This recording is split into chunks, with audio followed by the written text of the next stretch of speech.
Most of us have heard the phrase, you are what you eat. Have you ever really stopped and looked at the food on your plate and wonder how much of it is actually genetically modified? Food is an important component of a person's lives. It is also essential to survival and it can be used to celebrate or to satisfy a person's hunger. In recent years, genetically modified foods have entered into our diet in full force and has replaced the standard American diet with genetically altered food. Hi, my name is Cole Larson, and today I will be discussing genetically modified crops. I will provide you with information regarding the most common types of genetically modified crops. The advantages of GM crops and the disadvantages of GM crops. First off, the definition of a GM crop is a crop that has its genes altered in a laboratory using genetic engineering techniques. What are the most common types of GM crops, you'd say? The first one is cotton. 96% of cotton is now genetically modified according to Quinn Newman and the article entitled Genetically Modified Cotton, BT. Cotton seeds are culled from cotton and then used in vegetable oil and margarine.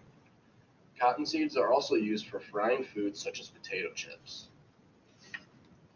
The second most common type of GM crop is soybean. According to Wikipedia, 94% of soybeans are genetically modified and was introduced in 1996 by Monsanto. Soy is the staple of processed foods, and according to North Star Genetics, the genetically modified soybean is one of the most widely used genetically modified plants in the world today.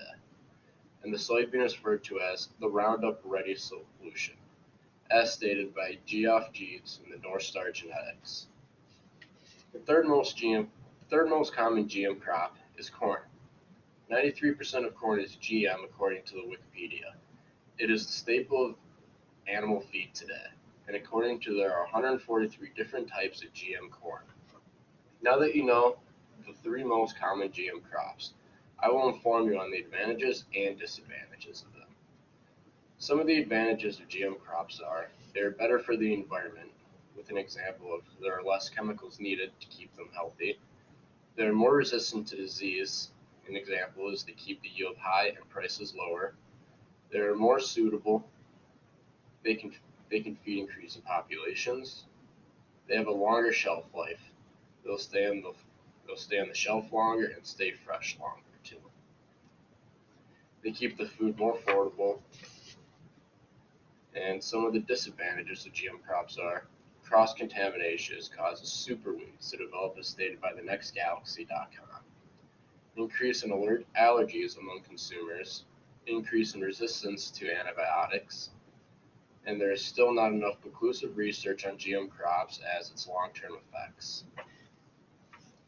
So in conclusion, today I have informed you on the three most common GM crops, the advantages and the disadvantages of GM crops. There is still a lot of research and testing to be done on this topic, as far as its safety for consumption goes.